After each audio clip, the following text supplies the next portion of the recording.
I saw Wicked for Good tonight, the second movie in the, I'm not sure you can even call it a franchise, the Wicked film series. Part 2 of, I guess just Wicked Part 2 is obviously what they should have called it. They should have called it Wicked Part 1, Wicked Part 2. We may get to that later.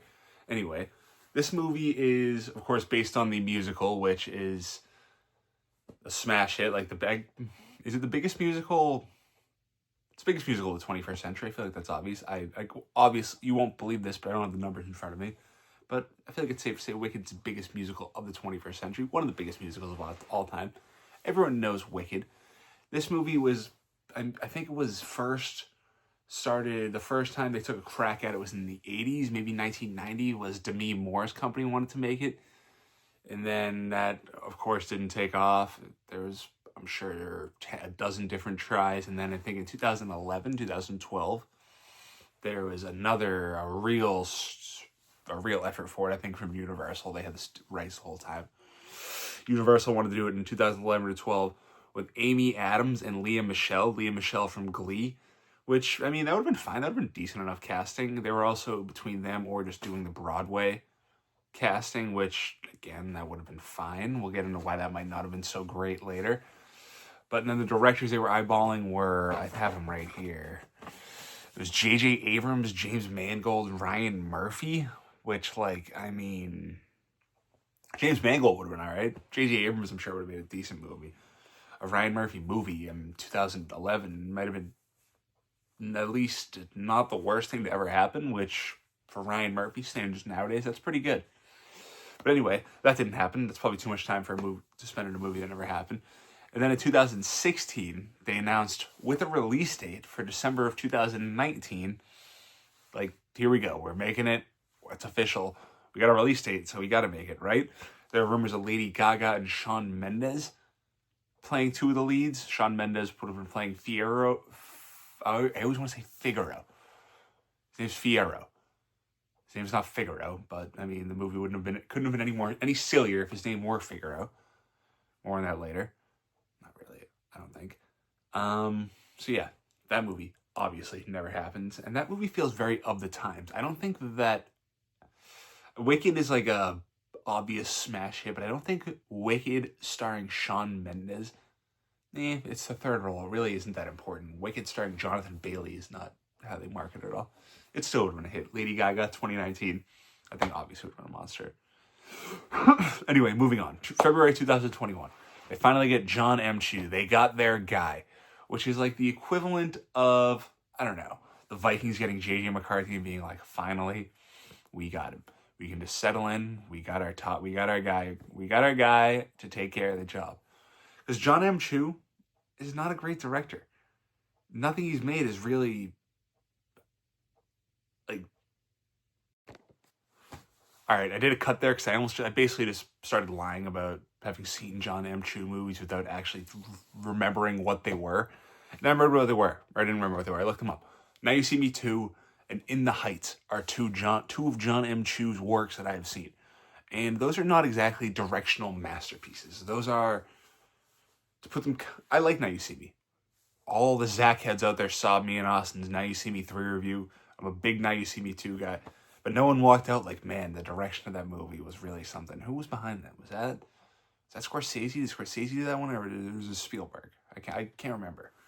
No, it was Chu, actually. Oh, yeah, right. That was Jon M. So when he was announced for Wicked, I don't remember exactly. It's not one of those moments where you remember where you were when Jon M. was announced as director. But when it happened, I can't imagine that pulled me in. Because Wicked is not something I was in on. It's something I had to be pulled in on. And then let's fast forward to November of 2021. That's when Arianna Grande and Cynthia Erivo are announced. And again, it's not something that I remember my knee-jerk reaction. But I'm pretty sure I thought that was pretty good casting. I don't remember thinking much of it because I'm not the biggest Wicked guy. But Ariana Grande, I mean, talented enough. She never meant much to me. I never watched Victorious or Sam and Cat, or I don't even know what else she's acted in. I never listened to her music. It's not for me. She always seemed annoying to me. I mean, that's whatever. Then Cynthia Erivo. I mean, going Broadway, that's fine. I can respect that, going for a Broadway actor who I think has been in a few movies. I had never seen her in anything, but she's mostly known for her Broadway work. Going for a Broadway actor for a movie based on a musical, I can respect that. That's something that I have no problem with. And then, let's see. My, I guess, relationship. I don't like doing air quotes. It's lame. I've done that twice, I think, now. Not in this video. Anyway. My relationship with this movie, I guess, started maybe with, like, looking at Oscars predictions for last year. So, like, 2 years ago, and just seeing the whole time, everyone thinks, like, oh, Wicked's going to be this major player. Wicked's going to be big. And, or maybe even when I saw the first trailer. But either way, I had the same reaction when I saw both. When I saw these Oscar predictions, it's like, that's just not something I see happening. Like, I don't think a musical starring Ariana Grande based on Wicked, like a musical based on The Wizard of Oz, like a prequel. It all feels dumb. It all feels like baby stuff. That's something that you'll hear a lot of later. It all feels like baby stuff with Wicked. And then once the trailer comes out for the first movie, it looks bad.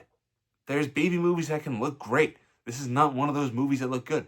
This looks like a kid's movie that looks like a kid's movie. It could air on ABC Family. And I'm talking about the first one. I'm going to try to fly through it because I feel like I'm spending too much on the first one. First one comes out. Obviously, there's great reviews. Everyone's predicting it for all these Oscars, to win all these Oscars, to be nominated, to win Best Picture. So I go into this movie, I got my arms crossed, as I probably was going to all along. And I'm thinking, this thing is going to be a hunk of garbage. And I walked away thinking, wow, that movie was pretty terrible. But the one thing I thought was Ariana Grande is really great. Well, not great. She's really good. She's not given a lot to work with, but she's very funny in that first movie. And Cynthia Erivo, she's got like I feel like I'm saying it too much, but like the more Disney-ish storyline, like a very flat, like she's the protagonist, but I feel like there's, like I said, it's kind of like a baby movie. So the fact she's going through this storyline that you would see in a season of, or I guess a singular episode of Sophia the First, then that's just, there's really not, I guess I can't really compliment the acting that much, but she sings, her voice is incredible. She has obviously at the end, and she has some great performances in that first movie. So my thoughts on the first movie were two pretty good to really good performance from Erivo and Grande. And I was actually I'm an Ariana Grande fan, the actor, after Wicked. I'd like to see where it goes from there. I don't want to see her doing things like that. We'll get into that later. We'll do that after we get to Wicked 2. Wicked comes out. It's a monster. I mean, I'm not butthurt. There's nothing more butthurt sounding than saying, there's nothing that sounds more butthurt than saying I'm not butthurt or anything. But I wasn't butthurt or anything when the movie was a smash hit. That's what's going to happen when Wicked comes out. They can made like $1.2 billion. I'm trying to oversell it, but I think I might not be.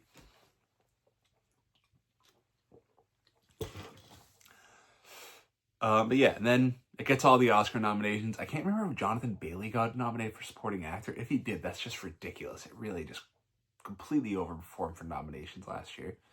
I don't remember what it ended up taking home. I don't think it took home much. That's something I should have got. I took all these notes. I blew it again, getting stats. But still, I was at least happy. This movie I didn't like. It was not the major player at the Oscars, at least bring trophies home-wise, that people were hoping, and some were even predicting that it would be. Now, on to Wicked 2. The whole time through Wicked 1, people would say, well, Wicked 1 is great, but I don't know what exactly they're going to do with Wicked 2. I mean, Act 2 of the play is pretty thin. It's definitely the weaker part. I don't know how they're going to get a whole movie out of it. But people just kind of kept hope alive the entire time. It was just like, oh, it's Jon M and Ariana Grande. How could you go wrong with those two at the top of the movie? Which is obviously, and Cynthia Erivo, an insane thing to think. With Jon M, we're safe. That's just ridiculous. I'm not throwing Grande and Erivo on the bus. All the hypothetical blood is on Jon M hand with this second movie. Now, the movie premieres. And it has its first premiere, and it's kind of like I remember it was all like influencers that were saying things, and people who were clearly in the bag for this movie. I went back and forth with somebody who I think was just an Ariana Grande lunatic when I saw the first mediocre review, which is from like the third screening, and she was like, oh, or I assume they were like, oh, pretty woke of me to switch that over. But yeah, they were like, oh, doing over one mixed review, you're tweeting out gifts in celebration. And I'm like, well, yeah, this is the first decent critic I've seen say something. The first actual, once you started seeing actual critics say something, they were all kind of in the same boat. And that boat was the movie was not great. And that's putting it kindly. The worst I saw was abysmal. The most I saw was honestly not good. Like that was that was the consensus. People did not like this movie unless they were big Wicked fans.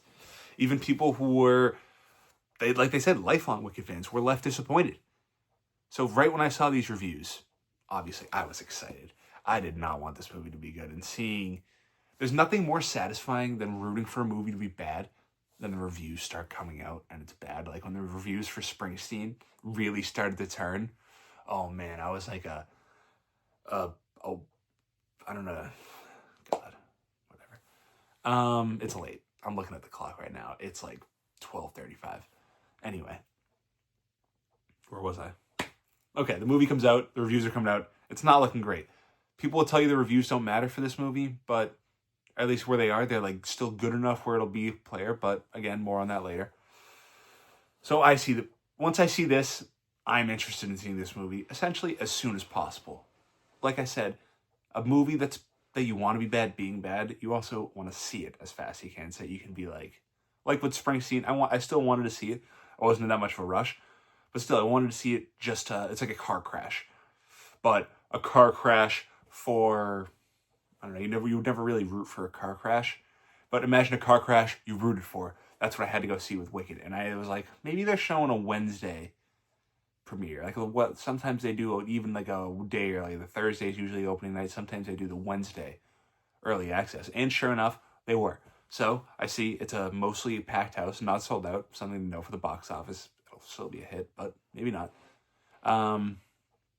Anyway, so I go. I bring a little notepad. I feel like a complete asshole. I feel like Ben Shapiro outside of Barbie. But still, I felt cool in a way. And the movie starts. Albeit, I think I was 2 minutes late. I walked in at 6:40 for a 6:30 movie. I can't imagine when it started. They're still in the middle of We'll get into that. Well, I guess let's just get into the movie. They're in the middle of their opening song, which it just sounds straight out of... I already used it. I won't use Sophia the First again. It literally sounds like maybe Enchanted, if I'm being kind. It sounds like a ABC Family, a Disney original movie. It sounds like it is directed by Kenny Ortega. So It Wishes. This first song, it's like, oh, what a great day to be in Oz, and oh, we're so happy to be alive.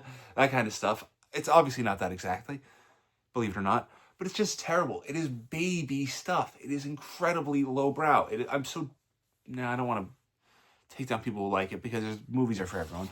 But yeah, it was a terrible opening song, and there's just no life to the movie from the start. And even these mobs of people, they're all wearing like these just crummy wigs. It all looks bad too. Jon M. I've teased digging into him really, or even have started a little bit. The guy hacks it up here, especially in part 2. Part 1, there's some life. There's energy on the screen. Part 2, there is no life. The entire movie is lifeless. There's maybe 4 or 5 scenes, and they're entirely elevated by the performances. If he did not have Ariana Grande and a singing talent like Cynthia Erivo, and then I guess for the guy who plays Figaro, which is what I'll call him now, Jonathan Bailey, he's good. I don't know him as the guy who plays Figaro. I know him as Jonathan Bailey to me, but he's really not that to the majority. He was fine enough. That's not the most important casting, but he was charming. If you don't have these 3 actors that have such great chemistry together, which is honestly undeniable. The press tours are incredibly annoying. I didn't really get into that earlier. Maybe I'll get into that later on. How much that bothers me, but that's not important.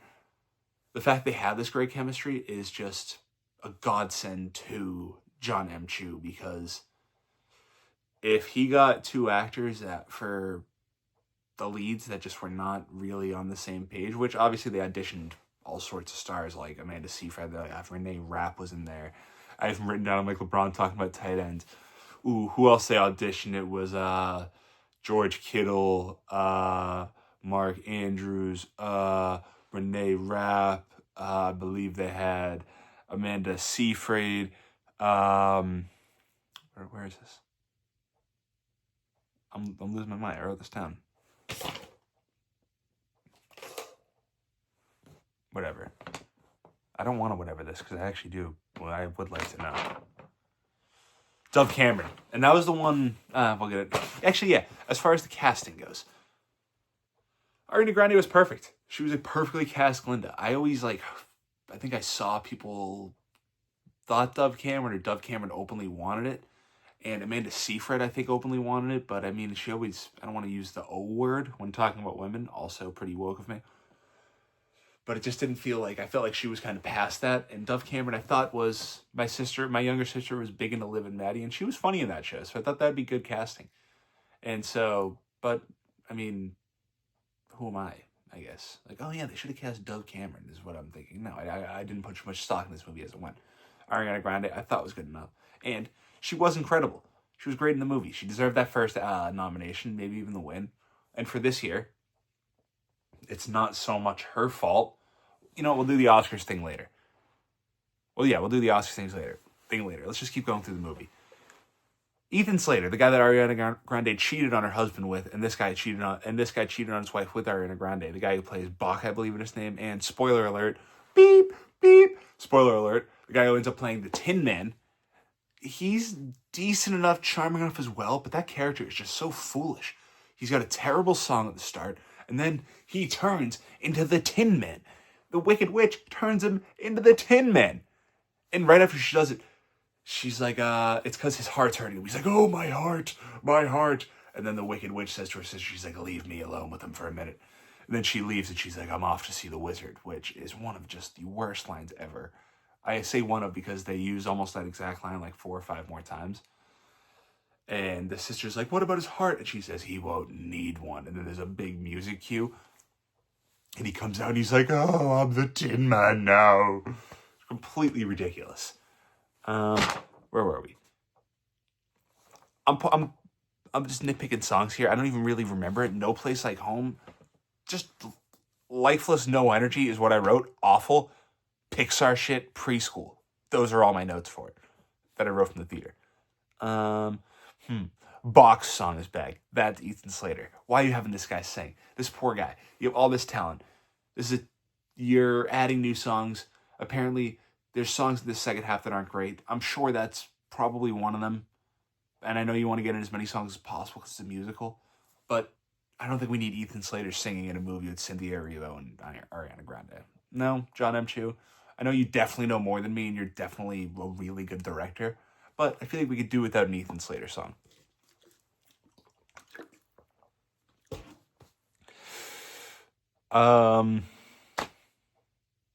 Wonderful. A song.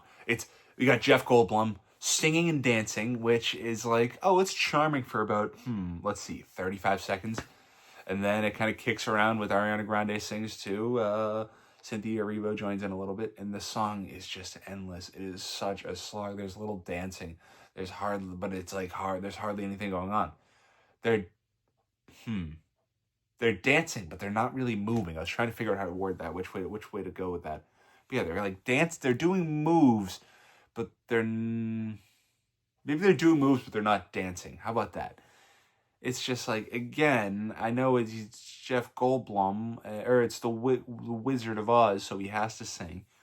But maybe if you're gonna have him sing a song in the second movie, which you need songs to be good because none of them are great. You need them all to be really solid. Maybe don't cast Jeff Goldblum just to play Jeff Goldblum. Maybe cast a guy who can sing. And he doesn't just sing like Jeff Goldblum. I just sound like Jeff Goldblum.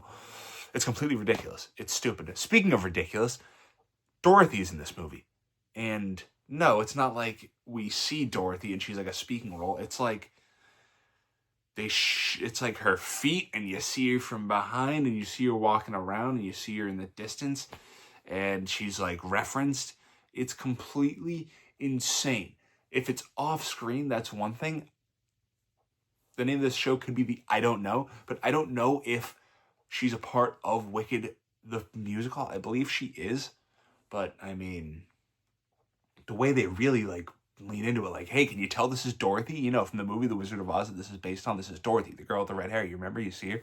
She's got the blue dress, the red hair, the pigtails, the farm girl. She's from the farm. You remember? Dorothy, come on. All right, I got cut off by a full storage notification, but I actually, believe it or not, think that the Dorothy use of Dorothy was stupid in this movie, is the point that I was making. Moving on. Bailey and Cynthia Erivo, really good chemistry. I was saying earlier, if it wasn't for the chemistry between all these actors, then, the movie would pretty much be dead.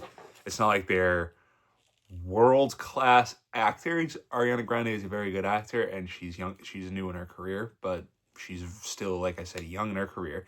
So she's not a world-class actor. Cynthia Erivo and Jonathan Bailey, not the two of the greatest actors in the world, which is no shade. They're two very talented actors.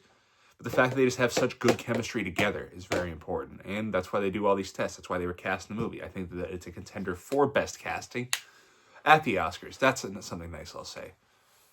Huh. The slippers in this movie. They make the slippers gray or silver. I know that that's book accurate, but come on. It's red slippers. It's a movie. It's fake. Take a liberty. If you're going to have Dorothy, the red slippers aren't even with Dorothy. They're with the sister. If you're going to have the slippers, make them red. They do for one scene. We're past Spoilerville at this point. It doesn't matter that they make the slippers red for one scene. She makes it the Wicked Witch makes them... I refrained from saying green as if it was a slur.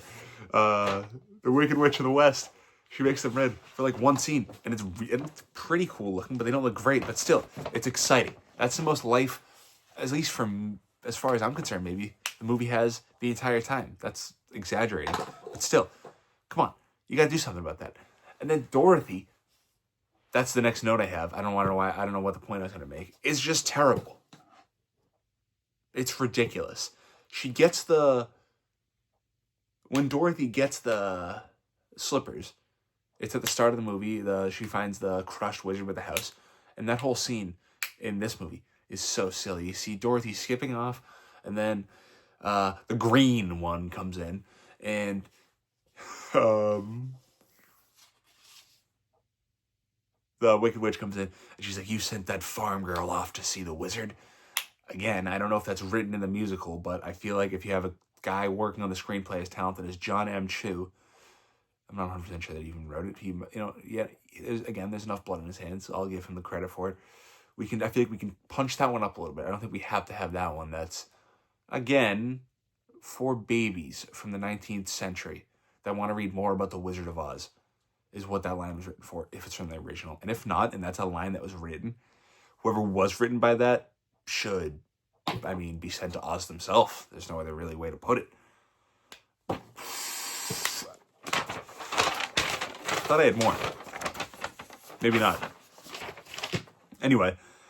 And then in the end, they just wrap things up so much.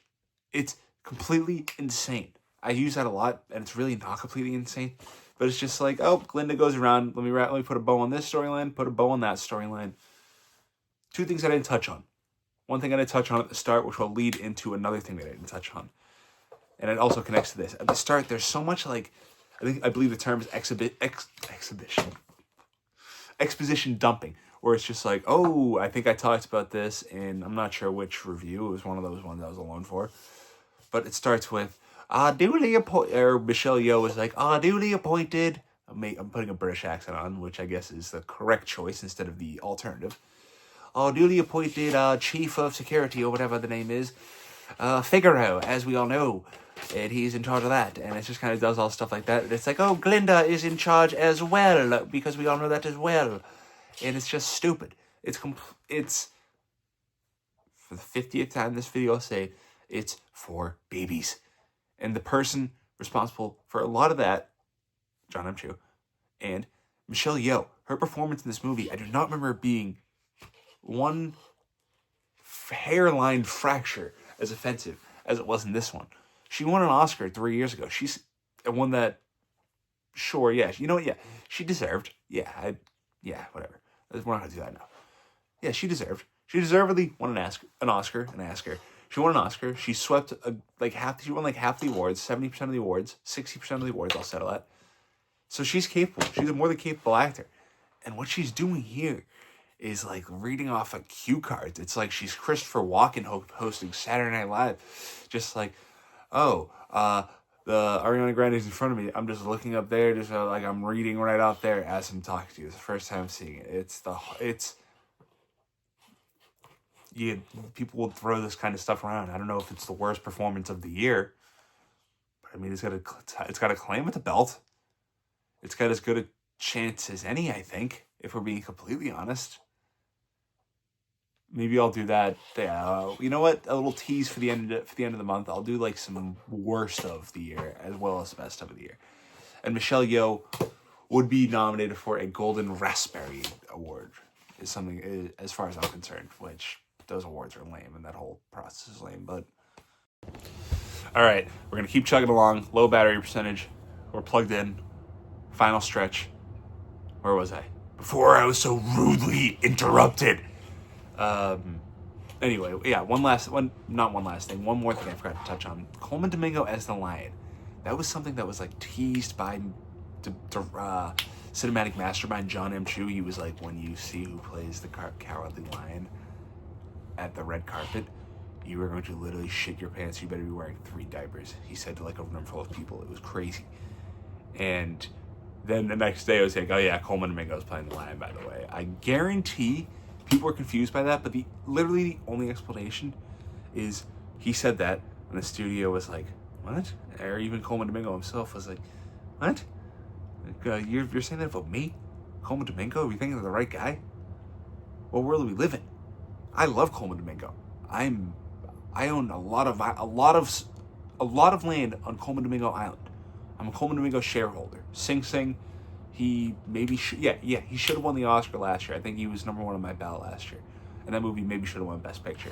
Anyway, this is not a conversation about his talent. This is a conversation about the star power. You're hyping that up. And for that, and then you go see the movie, I think he had 1 scene of dialogue. I'd like to see what he was filming and when and what was nearby. I think that similar like with John Cena with Barbie, he was filming something next door in the studio, so that's why he was in that movie. I think Idris Elba was either walking by the sound studio, which is more likely. Yeah, he was walking by the sound studio, or he's friends with someone involved. He's friends with Jon M. And he walking in, walking out, 5 minutes. Tops. Absolute maximum.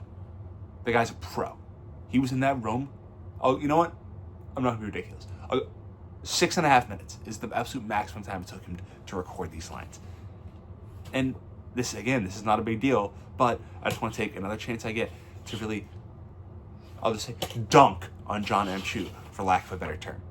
Let's keep it going here down the line. Just going at Jon M. some more. The night scenes are completely sad looking. Night scenes don't look great in movies anymore, but I mean, give me some more Jon M. Johnny. Just like the lighting as a whole in this movie, even during the day, you feel like an asshole saying it, but it was a big takeaway from the first one. When the clips would come out, it would be like the big thing that people would point to, and it was noticeable the first time around. So I think it's worth bringing up on my forum this time. It's just so bad. There's so many times where it's so distracting. When the Tin Man's introduced, he's walking around, and there's a big shining, it's almost like literally the sun shining into the camera right over his shoulder, so you can't see him. It's like they're trying to make him a silhouette, but not really. He doesn't even look like a silhouette. There's no reason to make him a silhouette. We want to see the Tin Man, and he looked like stupid. So I really wanted to celebrate it some more. And if you're gonna make him a silhouette, make him a silhouette. You're capable of it. You did it with Dorothy in the big last battle, which was completely, I say this a lot, ridiculous. The Dorothy stuff from start to finish is so goddamn foolish. It's like one of the dumbest. No, it's not the dumbest. It's not the dumbest creative choices. It's just a long line of mistakes by Jon M. and this one's at the top of them. And it's something that he was definitely into and something that he was definitely passionate about. And when somebody's doing something that they think is great and it is not, much like I'm doing here, then they deserve to be ripped on accordingly. And with Jon M. trying to do something here with that whole crew, and we're going to do more spoilers here, Figaro's a Scarecrow as like a big late game reveal where like if anyone who's paying attention, could have put that together. Like, I feel like one of the popcorn kernel I was eating was like, hey, I think Figure is gonna be the Scarecrow. And it's like, yeah, no, I thought they kind of just implied that. He's like, no, watch, it's gonna be the reveal at the end. And he was right. Yeah. They treat it like this big thing. And she's like, you're still beautiful. The way that they treat, like, all those characters, I'm talking about them like they're personal friends. But they just don't do them justice at all. It's all silly. I don't know, again, what happened to the musical. But these are movies to me, and these are bad movies. And the way they handle these characters are bad. And I don't love The Wizard of Oz. It's not something that means a ton to me. I'm sure I watched it as a child. Maybe, probably not, even now that I say that. But I think the first time I actually remember watching it was less than a year ago, and it was really good. I think I've seen it twice since. It's a very watchable movie. It's a very easy watch. It's a very great looking movie for its time, especially. You watch it and you think, wow, I can't believe that was made then. You watch this movie now and you watch Wicked Part 2 and you think, I can't believe this movie cost this much, or I can't believe this movie was made today. You can't even say that it looks like an old movie, like a low quality, because it looks like a big budget piece of crap. That's something that people hate. Like, that's like the most hateable kind of movie, is a big budget piece of junk. And that is what Wicked is. It is I'll hammer this home one last time. It is a Disney Channel quality princess movie. And I know it's a centuries old, it's a centuries old novel or book, whatever. But it's a Disney original princess movie packaged as a Wizard of Oz social drama as well. And it's just still Disney Channel quality. You got Jon M directing, so it's still, like I said, Disney Channel quality. And the whole thing is not a disaster, but it's pretty dang close as far as quality goes, if you're asking me. This movie is just not good. It's not good looking. The screenplay, I mean, if you want to get really into it, it just all, like, every line is, like, a little bit ridiculous.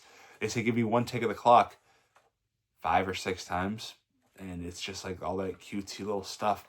It's annoying. It's a deeply annoying movie. Again, I didn't like it. That's just something that I'm going to say for the very first time this video. Where was I? The crowd reaction. People were sniffling when one person clapped when Jonathan Bailey and Cynthia Erivo kissed. Maybe 2 people, a little crew.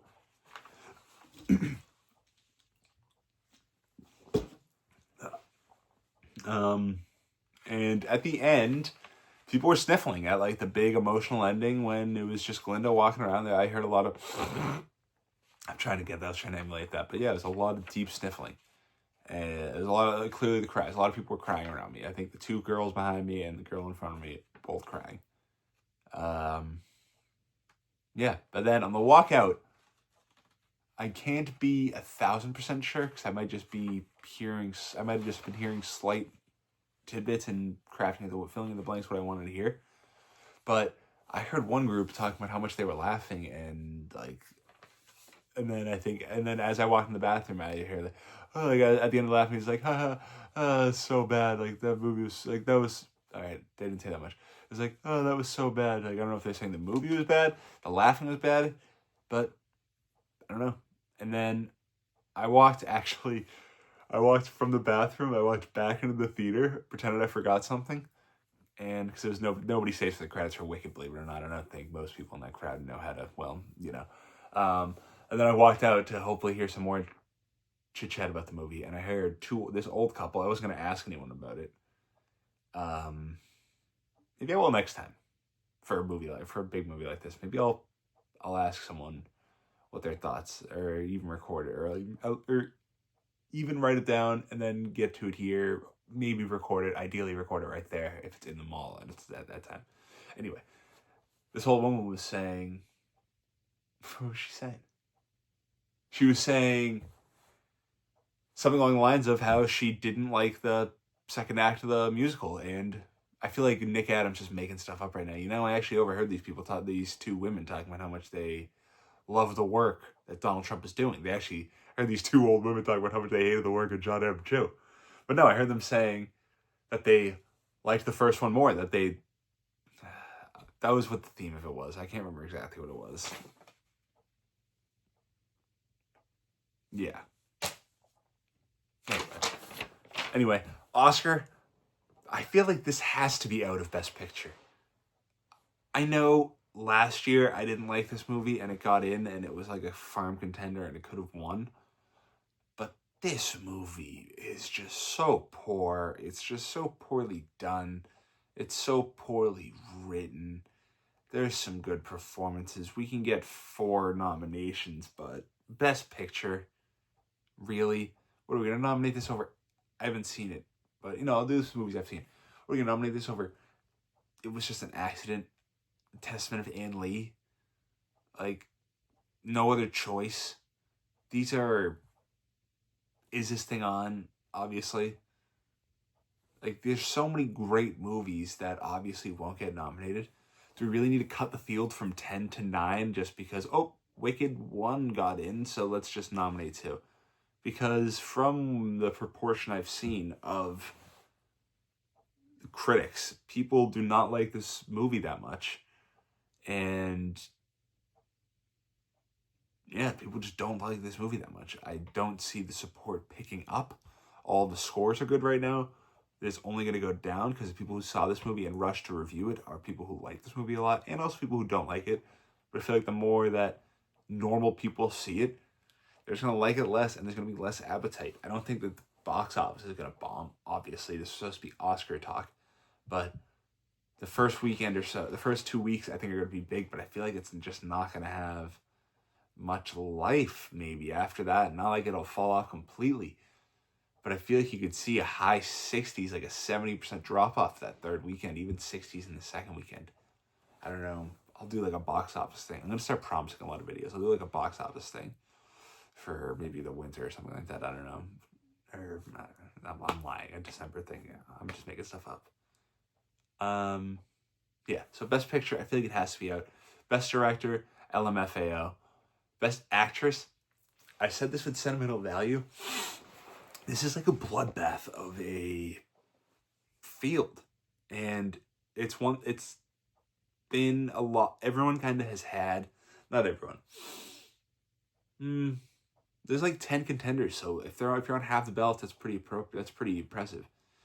Cynthia Erivo would show up on like half to 65% of the ballots of the predictions for Best Actress, which I didn't agree with. Again, this is all my own biases going in, but I just didn't see it. I saw it a little bit with Arianna Grande, obviously, because I liked her performance more.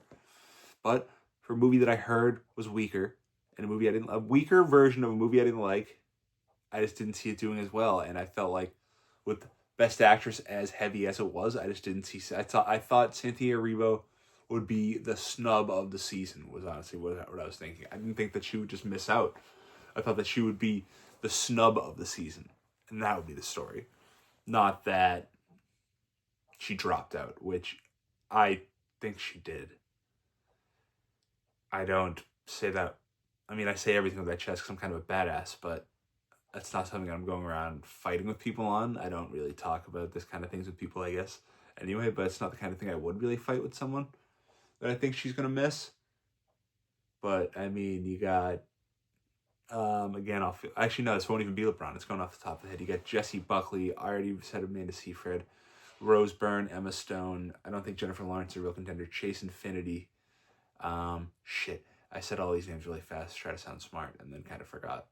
God damn it.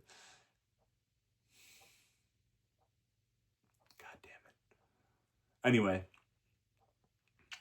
Yeah, I've listed this out the other day, I believe. There's 10 potential nominations. I'm taking this really slow as I try to think about them for Best Picture. Like, they're for Best Actress. All right, whatever. Let's just move on. There's a lot of competition Best Actress. I think Cynthia Erivo is going to miss out. Again, that's the first non-review video I do. Will be an Oscar prediction, which will come soon, I hope. Or I will do soon. I don't even think it's going to be the first non-review anyway. But there, I will get more into it. I'll get the names in front of me. I think Cynthia Erivo will miss out. Ariana Grande, I think she will get in due to the category being so weak. I think you could almost lock her in. And she was a majority of the people's favorite to win. But I saw one person drop her down, which, I mean, it's not like I'm planting flags, because, again, I liked her performance and everything. But in this one in particular, she was given such little to do or work with. Anytime she had anything, it was like, oh, okay, good, that was funny. She's still good in this movie when she has something to do. Because she still has it in the movie. Because they filmed back to back. It's not like she would become a worse actress in the day or the weekend that they separated the two movies. Anyway, Ariana Grande will get in. I would prefer she doesn't win. I would strongly prefer that again. It's one of those things that I'll have to really dig my heels on in my head. Best supporting actress, Jonathan Bailey. I really don't see that at all. That is not anything to worry about. You really don't have to at all. No, Grande, I cut off there. I forgot. I don't think I finished Grande. Grande, I think, has a damn good chance of winning. Damn good feels. She has a chance to win. I think she's safely in. I think she's closer to missing out. No, she's closer to winning right now than she is to missing out due to the weakness of the competition this year, even though I think it'll probably end up being pretty strong. Like, there's never going to be a year where there's not 5 good performances in supporting actor or supporting actress. It's just too interesting of categories. But yeah, I definitely think Ariana Grande's in. I think she could definitely win it. Jonathan Bailey, I just said, I think we're safe from him. There's nothing to be safe from him, but I don't think he'll be nominated to many award shows on his own. I think it'll be the Wicked cast that'll be joining this year. I don't think he'll be waving to the camera after he's nominated for anything. Down the line, I mean, costumes didn't look good. Makeup didn't look good. Songs, I can't imagine what the original ones were, because I wouldn't want my name attached to any of them. They don't deserve to get in, that's for sure. Just keep going on the line. Production design, I mean, sure, it didn't look that offensive, the production design, but it definitely didn't look great. And I would almost guarantee there's going to be 5 movies with better production design. If you were asking me, I would probably, at the end of the year, at the end of Oscar, once on Oscar Sunday, if you ask me how many nominations I would think it would have, the absolute most I think I would answer you is 1. The only one that I can see myself being convinced of is Ariana Grande. It's not to say that I don't think it's going to get, I know it got a hell of a lot last year. I think it got like 10 last year, 8 maybe. Also could have been 9.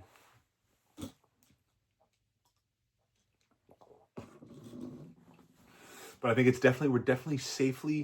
we're definitely getting a drop-off in nominations. That is almost a guarantee. I believe Jonathan Bailey got in last year. He's not getting in this year. Jon M, I believe he got in last year as well. I don't think he's getting in. I think there's going to be a lot of drop-offs, as there should be. I don't think that it's going to be song, actually, so I think it's still going to get that 5 nominations. Again, I don't know. I said it last time, but this is the final stretch. If it cuts off, I will let it die. Moving on. I think it's definitely going to drop off. Even 1, I think it's at least safe to say it's not going to get as many nominations as it got last time.